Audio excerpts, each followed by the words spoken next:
You're mentioning all these male action heroes. We have female audience too. What about some of the female action heroes? Well, Chris? For the 3 women that watch this, we really appreciate you.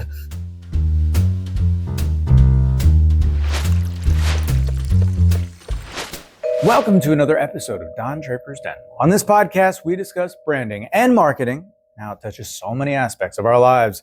We also talk a bunch of trash about music and food and culture and nostalgia and so much more, possibly each other.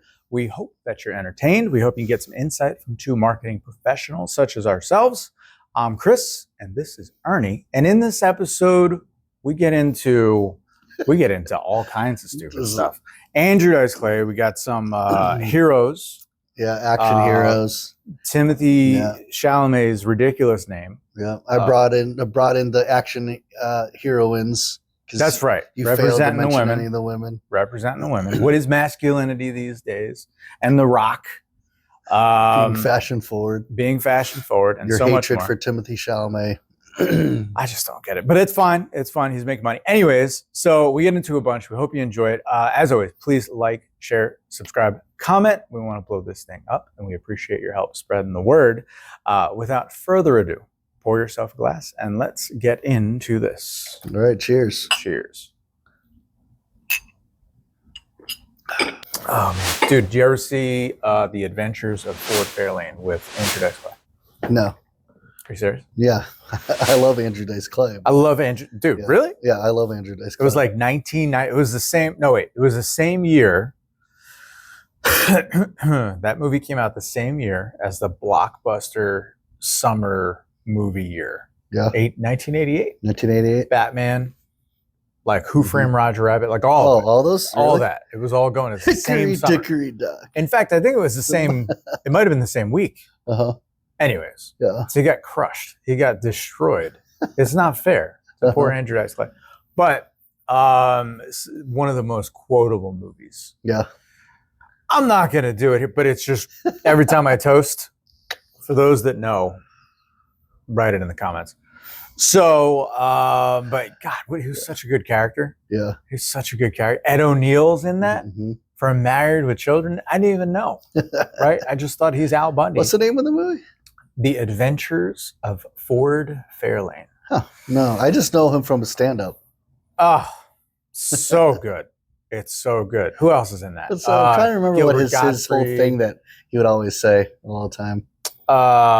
He would do the thing with the cigarette. Yeah. And spitting sounds and wrap around his head and all that stuff. God, he was so funny, man. We'll just go off on Andrew Dice Clay for no good reason. I mean, he's a legend. He's a legend, right? One of the first to... a couple of metrics, right? Some stats. I think that he's the first comedian to ever sell out Madison Square Garden. Oh, really? Yeah. If I could be wrong, but I think that's... How come we don't see him as much anymore? Interesting note, right? Yeah. So in his day, and I'm probably going to get a lot of stuff wrong. This is vague memory stuff, but in his day, so he gets banned from MTV, right? Which, like, by way of PR, kind of like makes him the ultimate bad boy of the ultimate bad boys, because like it was in the day when MTV, was a thing still, right? And it was still kind of like rock and roll, man, so to get banned from that, wow. So he evidently won't play by the rules, right?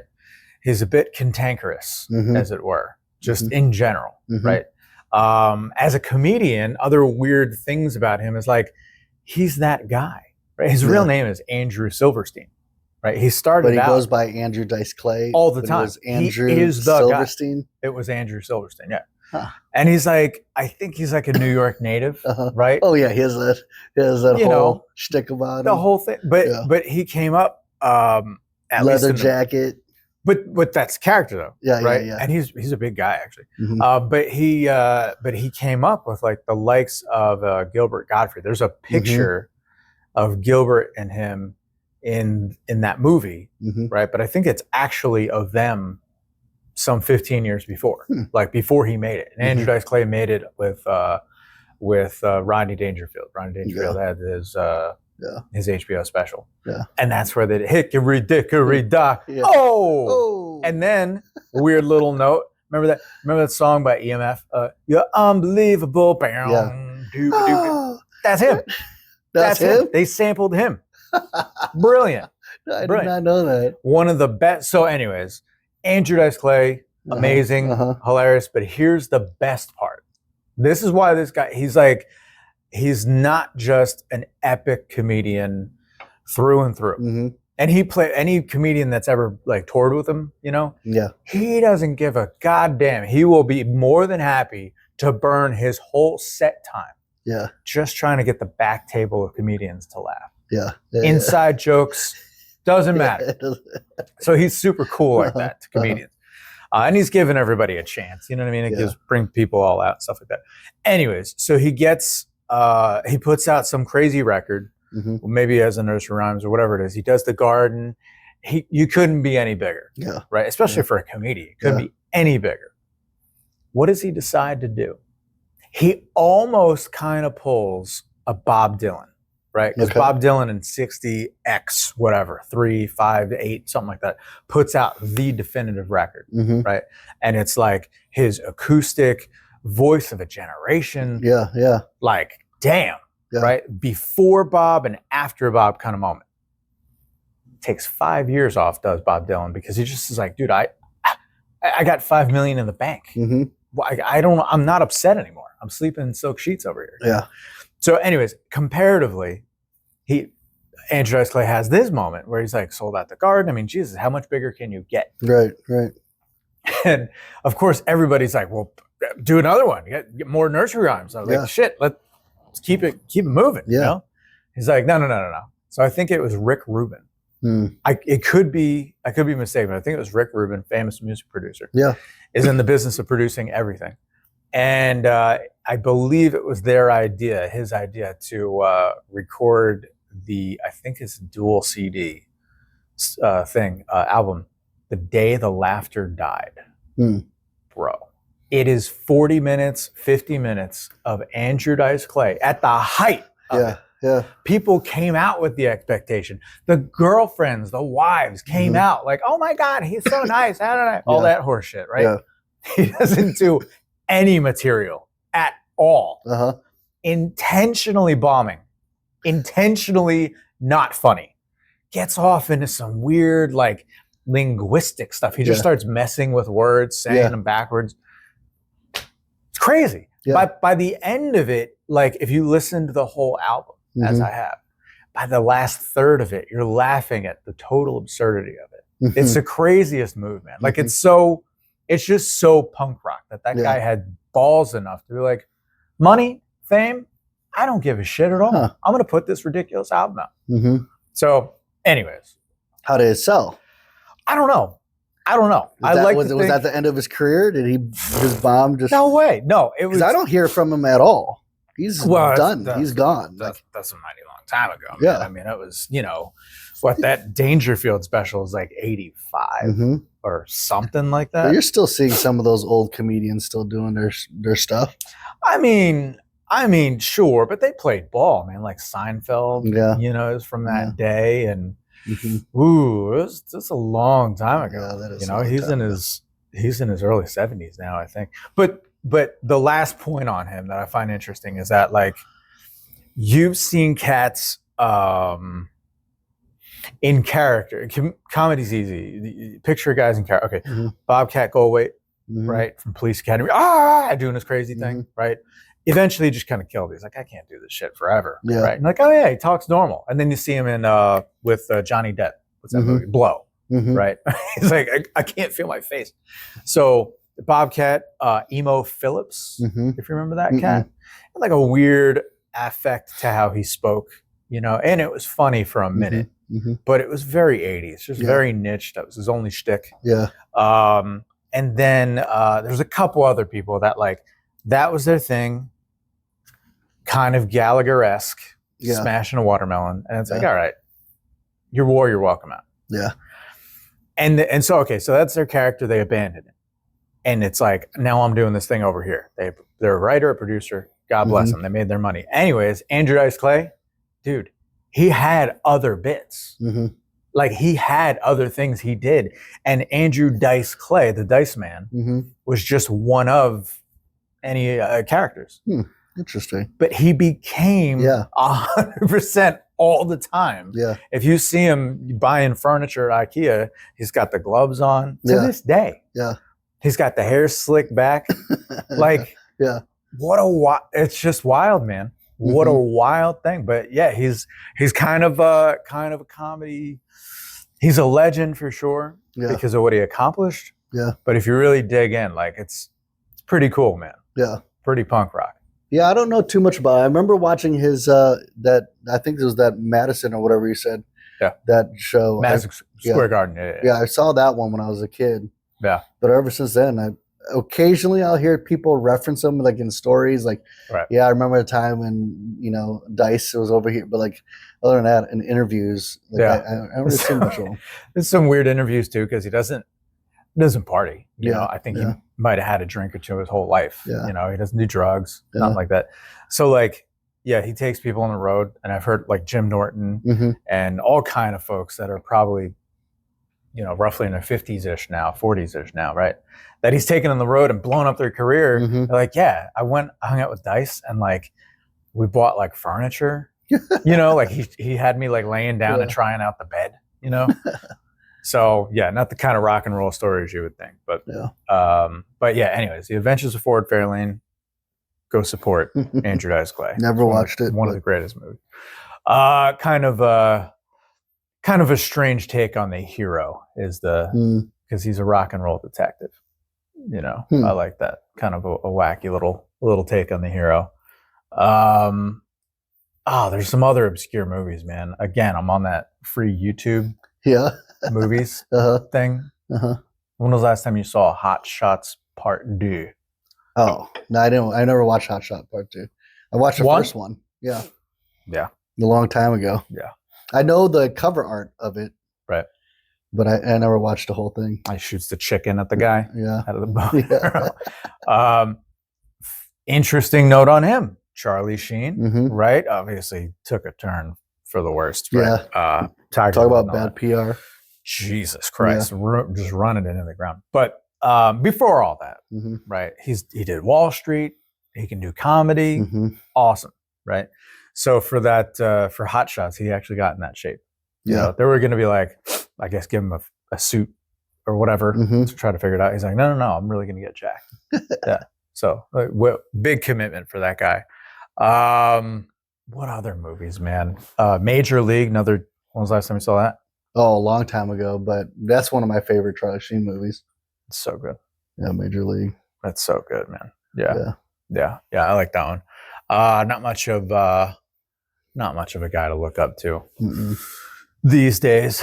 But otherwise, there's been a bunch of really cheesy like hero, action 80s like Commando, Arnold Schwarzenegger. Dude, that was good. It was good then. Where's the character development? I don't, you know what I mean? Like, but you didn't need it at that time.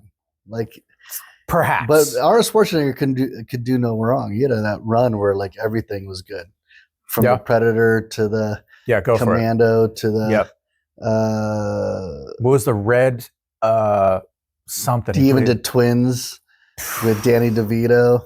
So bad. I love that. That was great. When was the last time you saw it? Was it Kindergarten Cop? Wasn't that him? It's not a Duma. Yeah, Kindergarten Cop. But then he had so many. Terminator, obviously. It's brilliant. Yeah. Terminator 2? Yeah. Bro, when that came out, oh my God, when that came out. And Guns N' Roses had the Use Your Illusion 1 and 2 record that coincided. PR machine, bro. You can't do it like that anymore. Like, it's so big, that whole combination. Like, it was all over the place, man. I remember going to like McDonald's or was it Burger King or something, and they had like a Terminator promotion too. Like, God, man. Yeah. I always like Jean-Claude Van Damme. Dude, he was good. All over it. Me and my son just watched, Kickboxer. Bloodsport, Kickboxer, what's it called? Yep. Kumite. Yep. Of course, you got, I always liked Die Hard. Bruce Willis. Shannon and I just watched Die Hard. with a Vengeance, I think the last one. Oh, that was good. That was pretty good. That was like kind of coming back after several years of not doing Die Hard. Try to remember who the character was. There's that nerdy guy. Timothée Chalamet was a bad guy. No, Timothée Chalamet, but the was a bad guy. But the sidekick guy who was like, he was the techie dude. Yeah. I want to say he was like, he played in those Apple commercials. Yeah. He was like Apple. Yeah. I think. I can't remember his name, but he was in that movie too, Kevin Smith movie, right? Where he got turned into a walrus. Right? I remember that. You don't remember that? No. Tusk. It was called Tusk. I never saw it. Oh, dude. But Die Hard with Vengeance was good. Yeah. Didn't who played? I can't remember who played the son of Bruce Willis's character, but there was a guy there too. I don't know. But yeah. No, there was a lot of. I love those like 1980s, 90s action stars. Bro, when did Tom Cruise really get big? I mean, he was 80s. Risky Business was like 84. Yeah, but when did he get that whole hero role? Oh my god, dude! So Top Gun, right? Top Gun is big. He was. It's the fact that he's always been big. Yeah, like everything he did, blockbuster. Yeah. That's what it is. Pretty much everything he produces seems like, Tom Cruise is just money in the bank. Yeah. And it's interesting to see that, which I always found interesting because, like, like when you watch a Rambo or like Sylvester Stallone movie, or you watch. I think he's 5'10", by the way. So Stallone is just all of them are pretty short. Not Schwarzenegger, he's tall. He's a big guy. But like all these guys, that they suck as actors, but you just But Tom Cruise is interesting too because like he's a good actor and he plays good roles. He has really good scripts that he signs on. Yeah. But like he's the same guy in every single. I feel the need for speed. It doesn't matter. Yeah. Whether it's Few Good Men, or remember when he was in Valkyrie, he didn't have like a German accent. Yeah, that's so stupid. Why did they do that? Accent? I don't know if he was German or what he was, but he didn't have any accent there. It's the same character, whether it's Mission Impossible to Reacher, but yet everybody just loves. I gotta see what he does. Yeah. And I'm wondering like how he just got that. Like I understand like during in the 80s Risky Business, like he was sort of becoming like Cocktail a teen idol. Another one. Yeah, and then Cocktail. Yep. He was sort of like a teen idol. But then once he kind of got past that age, he's not like the most attractive dude. Right. But yet he just brings in money. He was a handsome fella back in the day, right? Yeah, I'm saying back in the day. Yeah, back in the day especially. Right. But like, it's not like he's this heartthrob now, but like nobody sits there and talks about Tom Cruise but yet 60 years old now. Yeah, but yet he brings in the money. He's always brought the money in. Dude, it's amazing. So bringing the money, dude. Jesus Christ. And he's like, there was that one special on like, was it Netflix or Amazon? Like the, kind of like how talked about how he saved Hollywood. That's big. Yeah, that's legit. That's legit because everybody's freaked out after pandemic, COVID. Right? So everybody's like, "Ooh, can't go out." No, the theaters are all about to close down. Nobody's showing up to the theaters. Yeah. And then what's he come out with? Maverick. Bro. Maverick. Just unbelievable. Not only did it put butts in seats, right? But the kind of unifying vibes, right? Very careful. They didn't have any country be the bad guy. It was just this nondescript. Yeah. Doesn't matter, right? The point is, we're all here. Yep. Let's just sit your ass down, pay $150 for your fucking popcorn. I was so pleased with that movie because when I heard that they're coming out, I'm like, why are you messing up a good thing? Yeah, like like Top Gun 1 was like amazing. Just let it be. Right. Don't touch. But then, man, when I saw Maverick, I must have watched that already a dozen times. I've seen it at least 5 times. Like I just love it. And I saw it. Like, it has all the themes. It gets your gets your just like your blood just like going and get you goosebumps and everything. I'm like, had to see it. One of the few times that I had to see it in the movie theater. Right? Avatar was that way, where you're like, I gotta see this one. On the big screen. right? It's just more fun that But way. they picked all the best like supporting cast too. Yeah. The guy who played they got to play Rooster. Yeah. Perfect. Yeah. The guy brought the mustache back for like dude. And then of course he has to play that song Great Balls of Fire. Right. Come on, dude. I was like and then the way that they just kind of like dovetail that into the movie was just perfect. Yeah. You know? Yeah. But it had pulled all the heartstrings, you know, with even bringing in Goose back. Yeah. And that whole theme. It was just awesome. Everything is awesome. Val Kilmer couldn't even fucking talk. No. Right? I mean, poor guy was sick with cancer for a while by then. Yep. They still just worked. Yeah. Intertwined his whole storyline into the movie. Yeah, beautiful. That was such a great movie. Yeah. But yet, my point though, again, was with him is what's the attraction with him when he's not like changing characters. He's not changing his voice. He's not modulating. He's not like Benedict Cumberbatch. Like Benedict Cumberbatch, like disappears. He's like Daniel Day-Lewis. He's just Benedict Cumberbatch is like amazing actor. Like he changes his accents. He's just a great actor, right? Through and through. But then Tom Cruise, like, well, I don't know. Like, it's just what he does. But he just does it. Yeah, I like. And I don't know if it's like he's got that reputation about doing all his own stunts. I don't know if that's drawing people. Well, all right. So or if it's simply just the script. He just does amazing scripts, and so therefore, insert anybody else. Do you think that insert somebody else into that Maverick role and it would have been just as good? I don't think that it's quite the hit that it is. Yeah. Right. But at his level, and rightfully so, right? Everybody knows. Yeah. You know, he's the golden boy, right? Golden man now.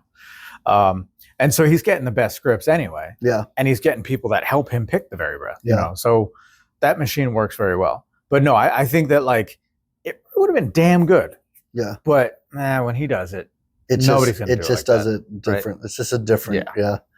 But to technically answer that and explore that idea, it's like, why him? What about that? Yeah. It's a myth, right? Like his hero, like he's the throwback to that 80s, that let's call it a simpler time. I don't really know what the hell that means, right? But let's just call it a simpler time, to where the character doesn't necessarily need to have, doesn't always have a hero arc. Okay. Right. Here's a great example. Is different lane, but here's a great example of a classically non-arcing hero. McFly. Right. Back to the Future. Right. We know him, we love him, and Michael J. Fox's character famously doesn't have an arc. He's always good. Yeah. He doesn't run into any issues that have this epiphany. Nope. He's just permanently good. Yeah. Right. And so it's simplistic in its character, but it's like watching an epic. Yeah. In a strict sense, like the Odyssey. There's no learning there. It just is what it is. Yeah. And so it's like this mythical thing, and you're like looking from afar, like, whoa. And then if you look at it, like everything about Tom Cruise's thing, and like a bunch of other actors in that realm are of that ilk.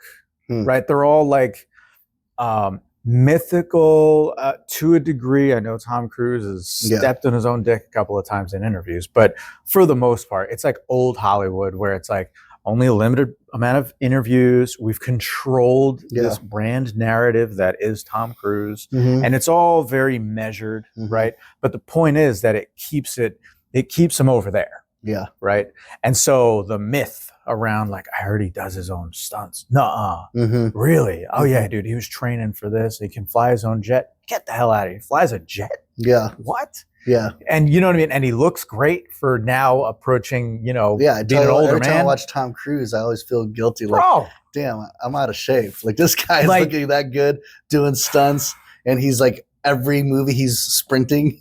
Like, it's ridiculous. And even as the sell to us viewers is one thing, but amongst his own peers, right? You hear actors all the time, like when they're pushing Mission Impossible or the other franchises. Yeah, all of them were like I can't keep up. He did his own freaking stunts. And Jamie Foxx tells a funny story where he accidentally crashed the car. Oh yeah. In that Collateral. Yeah. And then he pushed Jamie Foxx out of the way. Tom, are you okay? And it's like, oh, well, I'm okay too.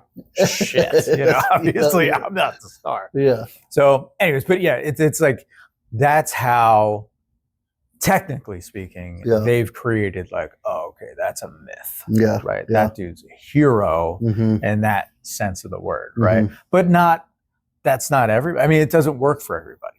Well, what do you think about like The Rock? Like Dwayne. Great example. Johnson. Dwayne The Rock. So. Because like to me, I can't watch another Rock movie. Only because like, I think he's so outplayed. He was at first he was like every single fucking movie that's out there in the theater has The Rock in it. Like stop, Rock. I don't want to see you. I'm done. I'm tired of seeing you. But he's out there on social media, real hardcore. Okay, so comparatively, like I don't really like when I think of The Rock, I think of that interview that Jimmy Fox had with Denzel Washington. Yeah, and Denzel was it Denzel? Yeah, I believe it was Denzel, where he was like, just kind of like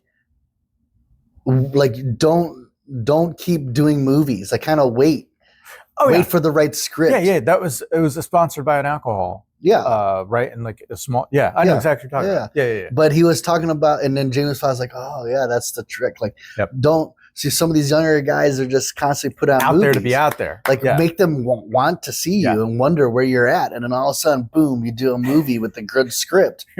Where I feel like with the Rock, it's like same damn, like it's stop just out there. Yeah. Like, I just keep seeing you. And I'm fine with the movies too. Like The Tooth Fairy, my kids love that one. And I mean, you know what? A lot of what he does, my kids, like it's fine. Like it's a family thing. I don't think there's. I'm trying to think. I don't think there's a movie that I've seen The Rock in where I was like, yeah, that's The Rock. Like, that I was excited about. Like, there's nothing. Maybe like I liked it when he was in G.I. Joe and he played Roadblock. Yeah. But that's because I like G.I. Joe. And I'm like, okay, that makes sense. Roadblock was huge. The Rock is huge. But like there was no movie where I'm like, oh, I can't wait to see this because The Rock is in there. Like, this is amazing. Like Jumanji. Jumanji was cool. Hold on. So, but like, I think you could really have replaced The Rock with any character. Any fill-in big now, fella. Yeah. Kevin Hart, I don't think so. He was hilarious in that movie. Yeah. Jack Black was great. Yeah. But The Rock is kind of like, I think you're just trying to get check a box. Check a box. But like, there's nothing that's like, like, okay, when you think action hero, do you think of The Rock? Like, is that what comes to mind?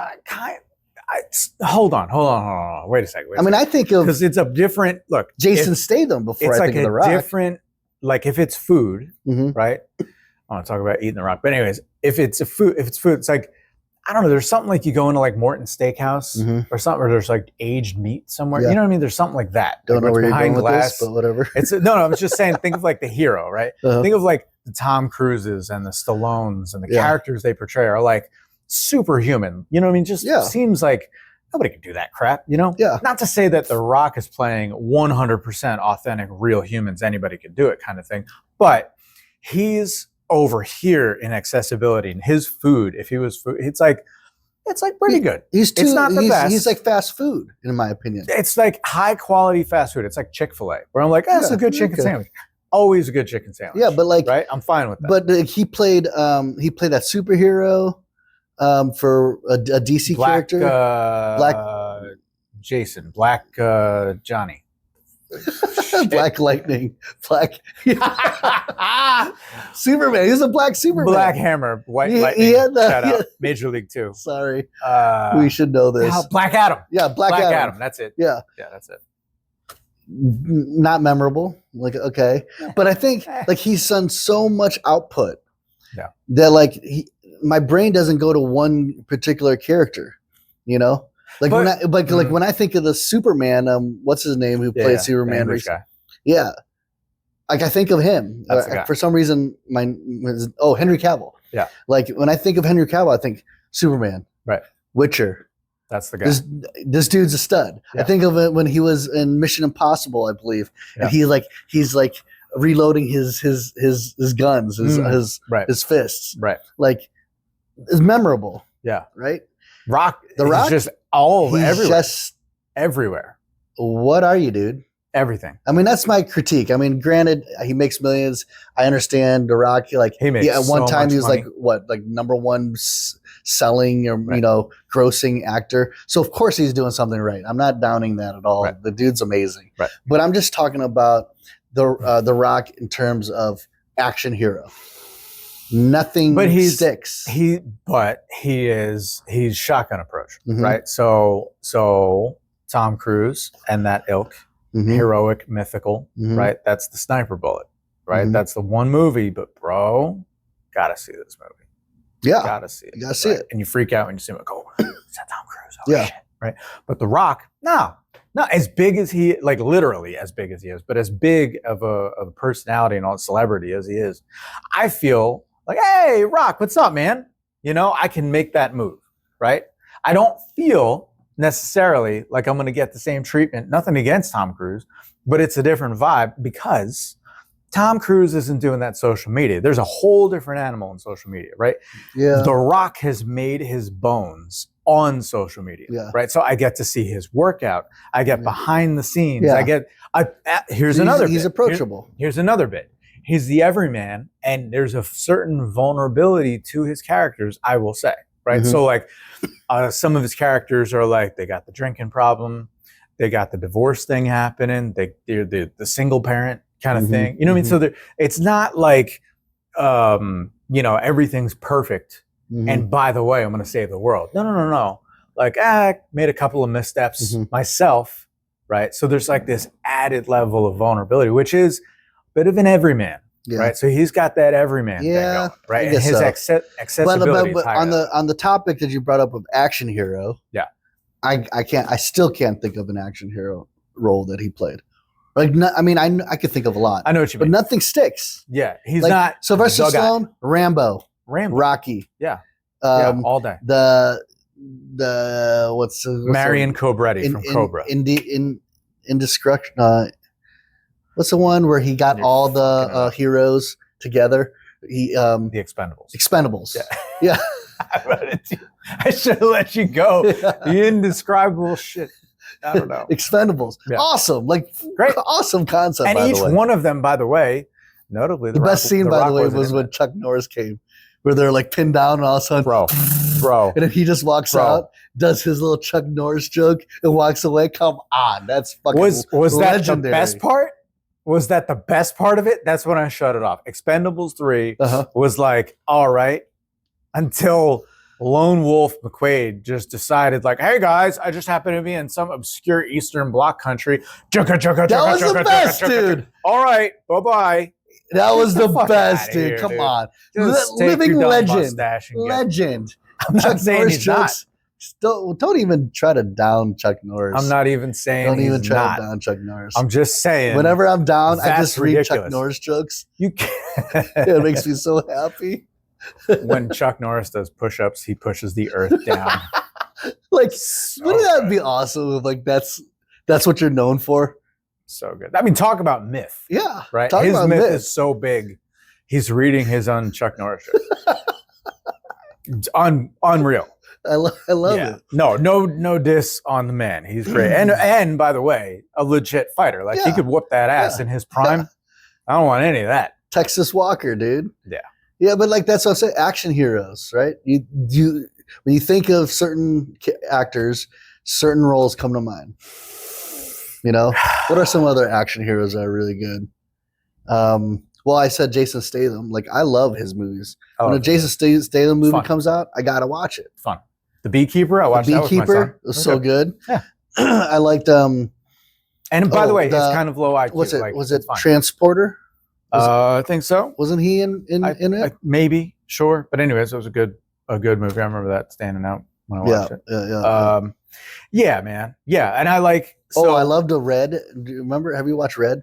With Bruce Willis. There's Bruce Willis, like all aging. All these aging. Yeah. That's right. Like, that was the great. Yeah, it was silly. That was a great premise. Yeah. Here's I'm kind of going through my more obscure action heroes. So there was more obscure. His last name is Odenkirk. He's more a comedic actor. Okay. I can't remember his first name, but his last name is Odenkirk. Yeah. And he's like one of those faces where, oh yeah, that guy, right? And so I'll try to think of other movies he's been in. But anyways, he does this movie. He has this idea, and I think some of the producer or writer or something like that comes up with the idea. And they're like, we want to have what an honest take, a mostly honest take of a guy who once had it. He was once the, the kick-ass, right? The spy type of dude. But like he's since kind of, hung up his spurs, and he is properly middle-aged and just a bit out of shape, right? And so it's called Nobody. Oh yeah, right. Yeah, and there's the first scene. Yes, where he fights in that bus on the bus, and he's just pissed. He's just picking a fight at that point. Absolutely, dude. But the subtext to that, the vibe in his head, because I was fascinated. I'm like, that's an interesting idea. Was that there was a particular way they shot that scene where he whatever the words that are the fighting words, right? Yeah. He says they shot that scene. And it was difficult to get because he wanted to communicate that he himself had doubt, right? There couldn't be too much confidence in the, I want this fight or whatever he says. But there had to be just a glimmer of like, I'm pretty sure I could fuck you up, but it wasn't, I'm going to do it. Yeah. And even the way they fought, it looks like it hurts. Yeah, right. Something about the choreography. He got hurt type of thing. Like it looked very gritty and very real. Yeah. Yeah, like unpleasant, like I don't know, like it wasn't a broken nose, which you can push. Broken nose, you're tough. No, it was like just hitting your hand awkward. Yeah, So anyways, that was an interesting take on an action movie. Oh, right? I love that movie. I've watched that a few times. Yeah, and there's Nobody 2 now. Right? Yeah, I don't know if it's out or coming out, but I can't wait to see that. That's fun. That was a great movie. Yeah, and then to pull out his dad. Which was played, from Back to the Future. Back to the Future, the doctor. Yeah, Doc Brown. Yeah.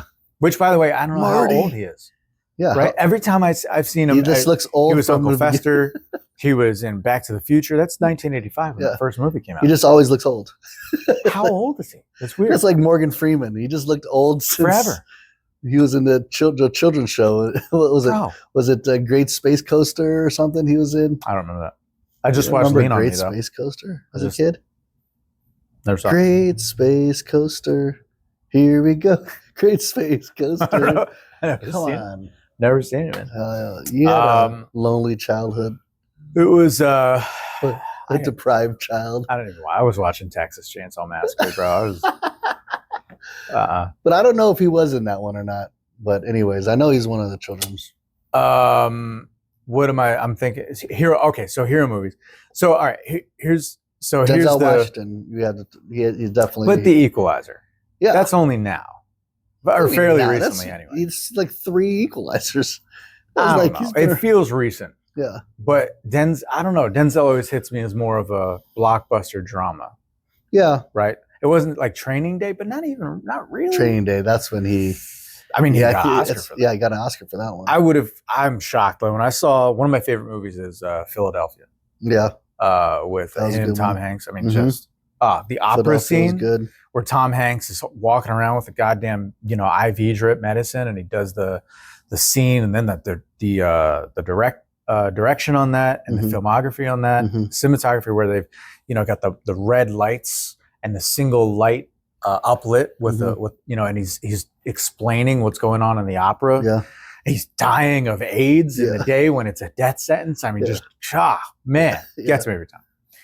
Anyways, does not make me think of an action star per se, right? Yeah, because I don't really like how. But here's the thing: is I think of him as an action star over The Rock. That is also true.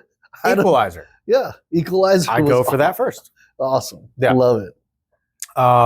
So what is kind of interesting to me is the heroes themselves. So like, Rock, he's like an everyman, he's got this vulnerability about him, right? In terms of like life decisions, I guess, old heroes don't, It's just no, right? Just a killer jawline. I'm kicking ass. I'm taking names, right? Yeah, you're definitely right. There's more accessibility to him. It's an evolution. Yeah. Right. It's an evolution of like, who's that hero? There's been anti-heroes, right? But they usually kind of possess those same traits, like the Punisher. Yeah. Right. Whoever's played the Punisher, it was two guys come to mind. Yeah. John Bernthal, great Punisher, by the way. Love him. Great job. I love him as an actor. By the way, he's in The Bear that I was telling you earlier. Really? Yeah. He has some cameos in The Bear because he's one of the deceased brothers. Okay. Yeah. But he is the deceased brother in The Bear. But every time I see him, I always tell Hannah, I'm like, oh, dude, I love that guy. He's badass. And he was in Walking Dead. He was, good character. His part in that World War II movie, Fury, Shia LaBeouf and Brad Pitt and everything, in the tank, when the Nazis are walking up and they just, slinging back, and they give the kid, the new guy, the nickname, the Machine, like just that whole interaction. And then dude's quoting a Bible verse, what's the line? Do you remember the line? You know what I'm talking about? I need to watch that movie. I know which one you're talking about. Is that the one, was that directed by Tarantino? Maybe. Quentin I don't know. Well, is the Nazi guy that one brilliant? You're thinking of Inglourious Basterds. Oh, is that just the one? That's Christoph Schultz. Yes. I think it's Schultz. I could be wrong. Voltz, maybe. But yeah, he's incredible. Yeah, Christoph. Like, I watch anything that guy's in. Yeah, he's amazing. Django. I mean, he's amazing. No, but it's Book of Isaiah, chapter 6. That's where the quote is from, because Brad Pitt's character calls it out after Shia LaBeouf's character says it. And it's like, who among us shall go, or something like that, to fight. And I am he, send me, something like that. But man, just, good. What a great moment. Anyways, back to the hero. So Punisher, anti-hero. Who else? Like the Crow, I think of. The Crow. There's a guy, Hellboy, maybe a couple of other anti-heroes. Yeah. But in terms of traditional good guy heroes, they're evolving. They're evolving, right? There's the anti-heroes, another thing, but for the good guy heroes, like, not used to be totally invulnerable, just like always righteous. And now and even The Rock, I mean, he's in his late 50s now. Like, that's kind of come and gone, right? To a degree. He's still out there, Rock. We love you. It's not like that. But now it's gone a little bit deeper, right? So like, he's the new kid on the block. He's kind of hot stuff now. Timothée Chalamet is I love the guy. I love that actor. I don't get it. You don't get it? I don't get it. Have you watched Dune? I don't know. Have you watched any of his movies? I'm just hating. I don't care. I'll hate. I'm hating. He's good, man. Why does he got that little thing over the E? It's Timothée. It's Timothy. What is it? I always say Timothée Chalamet. Timothy, right? Yeah. Anyway, he's amazing. I think he's amazing. Him acting Bob Dylan. Yeah. Superb. I heard it was amazing.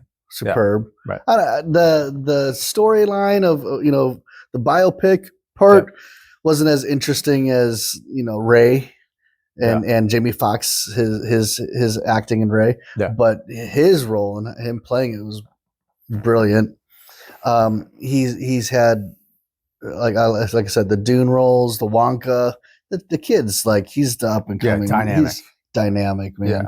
Yeah. He's done, and I think all the girls think he's cute and all that stuff, so that doesn't hurt him at all. Right. No, I mean, good for him, man. Get that money, get some broads, good. God bless you. But the certainly not the classic, when you put him up to the heroes, the mythic hero actor types, right? Like, that doesn't seem like the same animal. No. Right? How are you the leading man? How are you that hero guy? Yeah. Right? Yeah. That doesn't really add up, right? Because now the stress, I don't say the stress, but like one of the traits of that kind of newer version is like very much vulnerability, right? Emotional intelligence as a masculine trait. That's a fascinating idea, right? So this emotionally aware kind of creature, right, is interesting. To be honest, like that's interesting as an idea. It's like, yeah, like I value emotional intelligence. Yeah. Right. Because I bet you it's more fun to play an act. A little more depth. A little more depth in right? the character. I don't know if I'm, honestly, like as a viewer and as a consumer of movies, like if you give me the old school, I don't know, Commando. Yeah. Here, like, yeah. What if he was being authentic? What does that even look like? I don't even give a shit because he doesn't look that interesting, right? I just see him carrying a log on his shoulder. And I'm like, damn, he's gonna whoop some ass, right? But that's about as deep as it goes, right? But for, I don't know, man, the evolution rather of just consuming that, you know, it's like you kind of got to move me, man. You know, I need to authentically feel. Which is kind of that's our theme. So you're saying here. It's in favor of the new present day action 100%. And like when in America, let's assume the world, but certainly in America, like we look at those dudes, mostly 99% dudes, as that's like what a dude should be. Right? Let's just say for the most part, that's the measure of masculinity. Yeah. Right. And you know, you're mentioning all these male action heroes. You know, we have female audience too. What about some of the female action heroes? Well, Chris? For the 3 women that watch this, we really appreciate you. Well, I think of I think of Scarlett Johansson and her role for. I think of her too. For what's the, damn it, a Marvel superhero character. She really stands out, huh? No, she does. Let's go. My brain. I think about her too, bro. I always stumble over it. Yeah. Black Widow? The Black Widow. Yeah. She played a phenomenal role there. But that was a good example how she in an interview, she mentioned how she kind of wouldn't reprise it only because like she feel like she's explored all the angles for that character. Yeah. But she's great in that. I wanted to say Elizabeth Hurley, but it's not. Who's that one actress? She plays in a lot of the Wolf, the Lycan versus Vampire. Kate Beckinsale. Yeah, Kate Beckinsale. Like, damn, talk about anti-hero, dude. And she's amazing. Like, she plays a great action heroine. Yeah, in that one, she plays in another one. She plays in a number of different action sequences. And it's like amazing.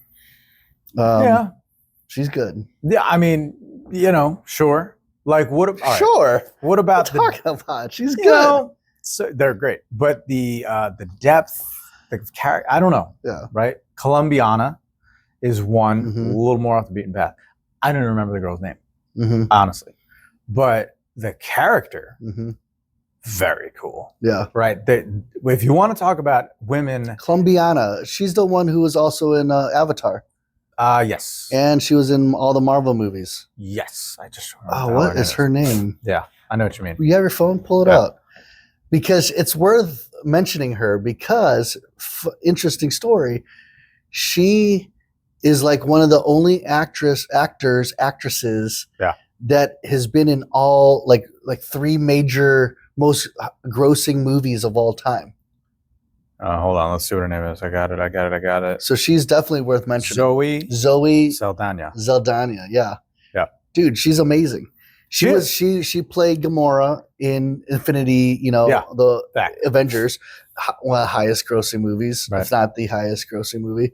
She was in Avatar, highest grossing movie before Avengers beat it. She's good at being different colors, man. She's blue, she's green. Right? Yeah. But great action hero. Yeah. No, amazing. Amazing. Yeah. Like I totally bought it. I love Colombiana. She was awesome in that movie. The story, my point on that is the story itself.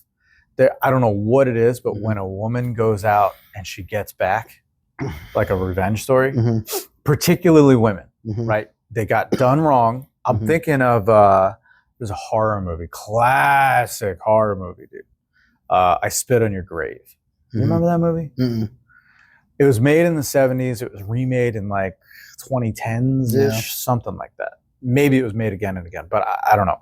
But the ones that stand out in the 70s and in the height of like slasher films, and then this other one, right? And very much a slasher film, right? Super gore. But she gets found, group of people do her all kind of wrong. Mm-hmm. She gets him back. Mm-hmm. And I mean, bro, she gets him back. It's so satisfying, right? Yeah. But I don't know what that is specifically as a man, right? But I feel like, you know, my heart goes out because this poor woman, you think in the beginning, you're like, oh God, why? Why would you do this? Mm-hmm.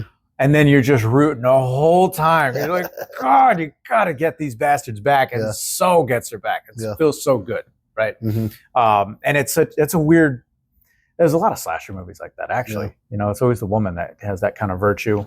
Yeah. And she ends up saving the day. I don't know what that's about.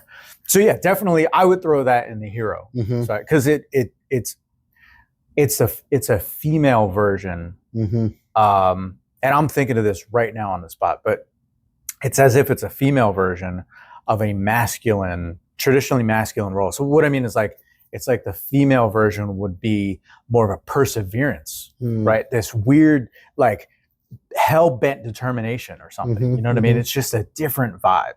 But God damn, is that satisfying when I see those kinds of movies, man. So yeah, totally have their place. But back to the male heroes, right? And by way of masculinity, interesting how these days the Timothée Chalamets of the world have started, like, it's a different thing, man.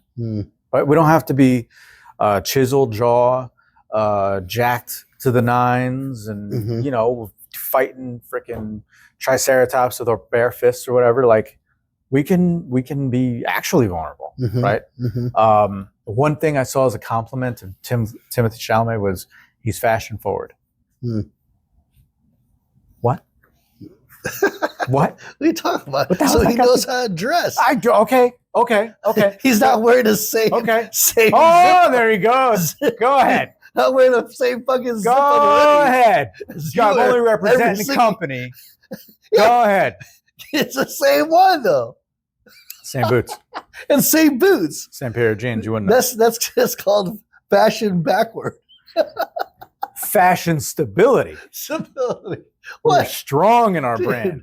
What's wrong with the guy who knows how to dress? This on a Tuesday, on my birthday, on Jesus' birthday. I should be thankful, actually. You're very good at representing the brand. All the time, dude. I woke up like this. I shower in this. Wow. That's dedication. Yeah, so bro. I take back my criticism. Just saying, man. Is that how you clean that hoodie? Is you shower with it? Just shower right in it. Massive, like, hair dryer. No, what's wrong with being fashion forward? There's nothing wrong with that. It's not. No. It's not a critique of. It's not a critique of the trait. More just an observation that today's hero, and subsequently the masculinity represented therein, never used to have a goddamn thing to do with fashion forward. Like, what does that mean? Yeah. The reason that even means anything is because yesterday's heroes, right? Yeah. Yesterday's masculinity, yesterday's all that is, you could be wearing a freaking cape, you're Superman, whatever, and like that's your character. Okay, but Christopher Reeves is over here, right? He's doing this other thing, right? He's riding horses, poor fella, but he's doing this other thing. He's living his life. Wow. Right? But he's doing his own thing. Yeah. So my point is, it's like, I'm acting over here. Yeah. I'm living my life over here. Yeah. And you really don't see nothing about living lives. You know, maybe I'm at the Playboy Mansion. But for the most part, I'm just over here now. Right? Then we get The Rock. Now it kind of mix it a little together. You see a little I'm working out. Right. I'm a little vulnerable. Right? The marriages didn't always work out. But I'm still kicking ass. I get to the gym every day. Yep. So you know what I mean? So now I'm over here now. Right? Now we got Timothée Chalamet, and it's like the branding of that person. And it almost kind of comes full circle with the Andrew Dice Clay thing, you know, where it's like, you are the character, right? You are that character. Like, you're branded now all the time. Yeah. Right? Like, Timothée Chalamet, like, I definitely don't compare Timothée Chalamet with Andrew Dice Clay, just so you know. Like, that's a far Andrew Dice Clay is way funnier, dude. He is way funnier. That's a far reach between the two. But that Andrew Dice Clay lived the character. Yeah. He lives that way now, right? So part of his brand is like, this is me, right? I became literally. So how do you relate that to Timothée Chalamet? Well, because part of his branding Yeah. Right. Is that he is a sensitive dude. Mm-hmm. Right. He is vulnerable. Oh, I see. So it's not so much like how he's dressing. Forward. He's introverted. Right. Which I can relate to. I'm an introvert. So part of his personality is helping to, and how he's kind of being shown to the world, the roles that he chooses to play and how he plays those roles are kind of reshaping a definition for masculinity now. Right. Okay. I find it interesting. Yeah, that is interesting. Bit of a nerd. He doesn't need that weird little over the E in his name. It's just Timothy. But what do I know? He's the guy with all the money. Well, maybe it is Timothée Chalamet. Timothe. Just like in South Park. Anyways, I don't know how we got from Andrew Dice Clay to Timothée Chalamet. I have no idea. You're the one leading it. That was a hell of a place to be. So, but I wouldn't mind bringing him back, man. It's like a classic. All right, to try to wrap things up, what would you reboot? What would you come back with? If I could see anything again. You know, Stallone doesn't shy away from remaking shit when you don't need to, right? I don't want to see another Rocky, but I love Cobra. That's one of my favorite shitty movies. Well. Yeah. It's so bad. It didn't do well then, it won't do well now. No. I'd love to see it. Reboot? Yeah. Who comes back? Poor Bruce Willis, you know, he can't hack it anymore, he's sick. But I wouldn't mind watching another Expendables. Really? Yeah. I love the concept of all these action heroes all on the big screen. Love that concept. I can't do it. Maybe better scripting, but I love the concept. I love if Tom Cruise can do Mission Impossible for the rest of his life, I'd be so happy. If he did Reacher again, I'd be so happy. I love his Reacher movies. I don't know how many times I've watched his Reacher movies. I love Alan Richardson, who plays Reacher on Amazon Prime. Well, I understand he's closer to the real deal. Like closer to the comic. He is closer to the actual, yeah. He's a big he's a big mofo, dude. Jesus. But I just love how Reacher plays. I mean, how Tom Cruise plays Reacher. Maybe because I saw that first before I saw Alan Richardson's role. But I would love to see that just go on forever. I love Reacher. Yeah. I like the Denzel Washington like in the whole Equalizer role. Just because. But I feel like the stories start getting a little leaner towards the end. I'm like, not enough for me. Yeah. But the action star, though, one of the action stars I want to see, and we didn't even mention him this whole time, is Keanu Reeves. Oh my God. He's so good, dude. That dude's so good. Yeah, John Wick, like just see him shoot people like for the rest of my life.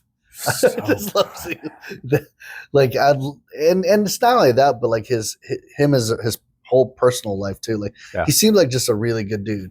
He's a guy where I think like, man, I'd love to just ride motorcycles with the dude. Like he seems like he can be.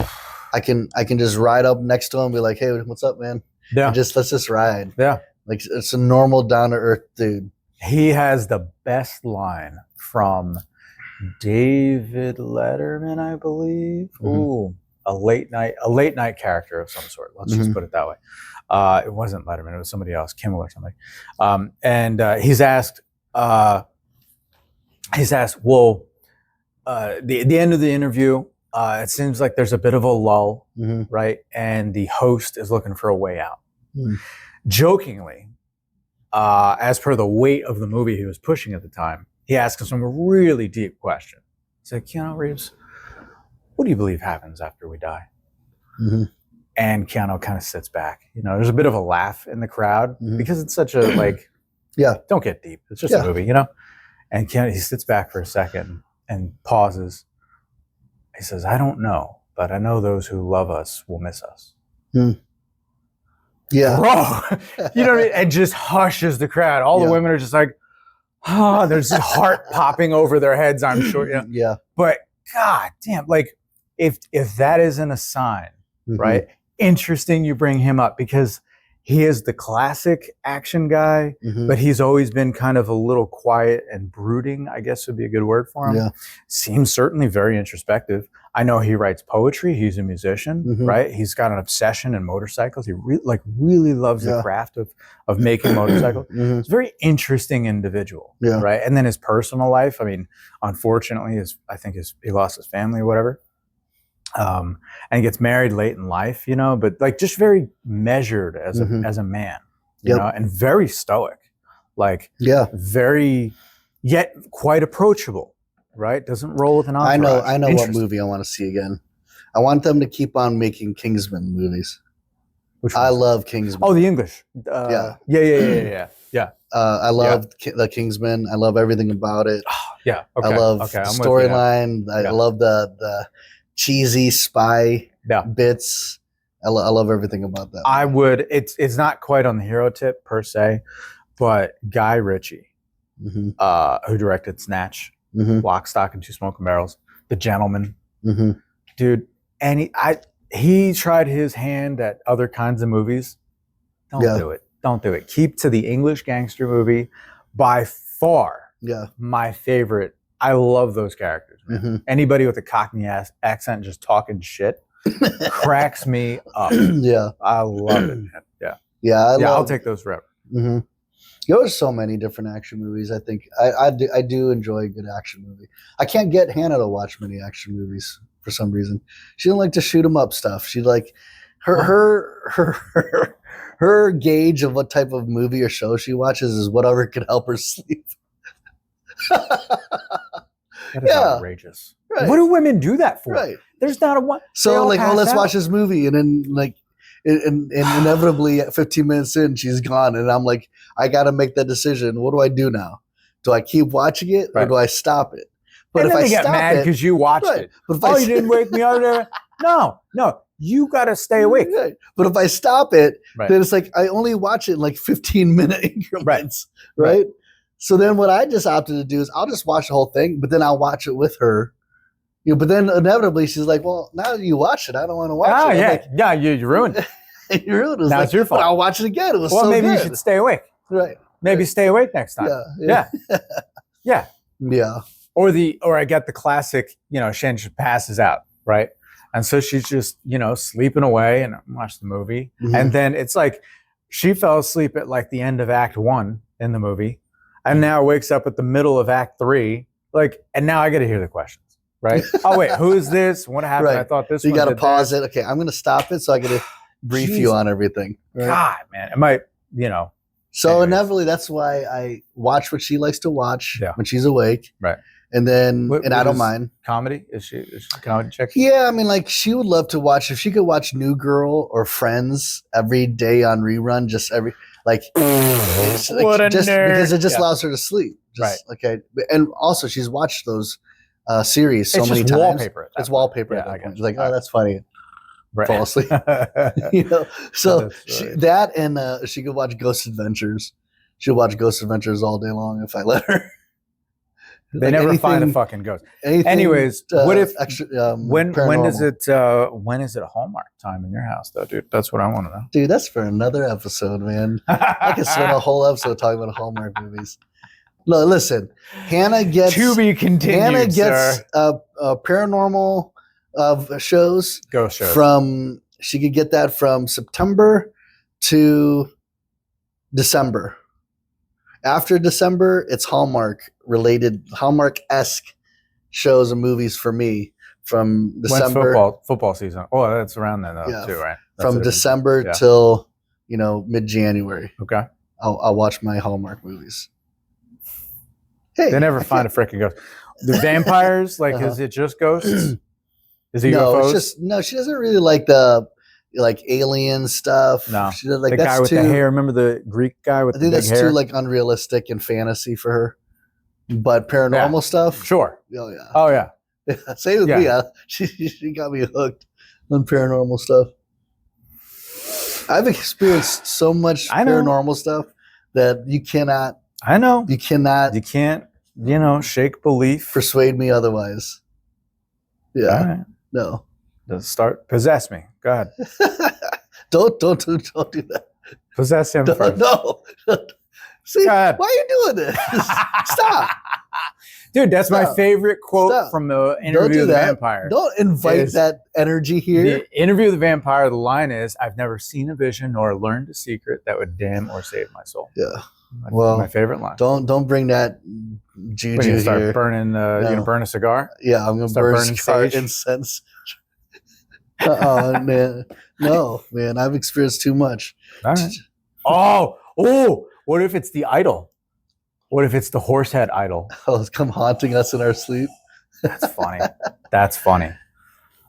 Well, we covered some. I don't know if we really came to any conclusions at all about anything. No, but did we even talk marketing or branding? Yeah. No, we didn't. I don't know. Yeah, sure. This is just your episode to talk about all your cheesy action stars. You shut your face, dude. The Adventures of Ford Fairlane is amazing. It was amazing. Andrew Dice Clay is the best. And of course, you open up with the most obscure, like, do watch how many hits we get. Okay. Watch how many people out there. Please support that. All right. Let the man know. How many, when reels come out about Andrew Dice Clay, how many likes do you think we're gonna get? I'm gonna push the shit out of that. Just wait. I'm paying a lot of people right now. How many likes do you think you get? 1,000. No, you don't. 100. No, be realistic. I don't know. What? 750. I'll get 750 out of that. Inside how much time? How much time do I have? A month? No. You get 2 days. Okay, I'll give you a fucking month for that. A whole month? Yeah. Okay, 1 month on the shorts. You're saying? On the shorts. Just anything referencing Andrew Dice Clay. Anything Andrew Dice Clay. Done. All right, got it. I'm gonna. You think 750? No, you can get like 7. 7? Yeah. How, dude? This is how dare you disrespect the ice?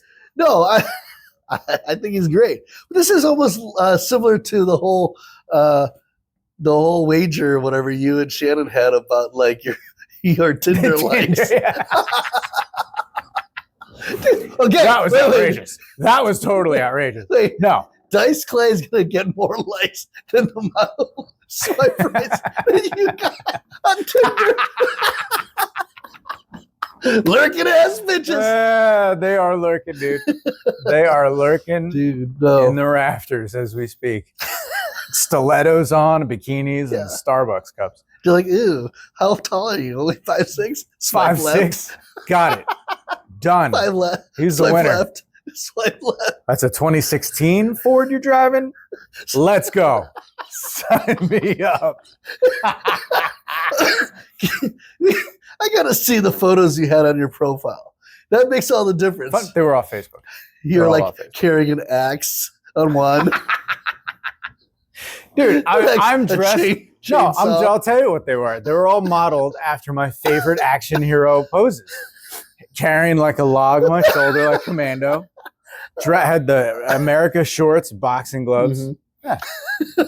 Yeah. That was. Bathroom pick. Yeah. You look at yourself in the mirror. Yeah.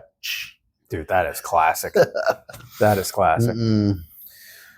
Anyways, well, this will be haunted soon enough, this horse head. I'll have invited it in here. It doesn't work because I will not let that happen. You can't stop it, dude. I can. Forces of evil. So, anyways, with that, I think we've gone on far enough. I guess we'll get out of here. It's what's the line again? From the iconic era of advertising to the digital age. I'm Chris. And I'm Ernie. Keep it legendary.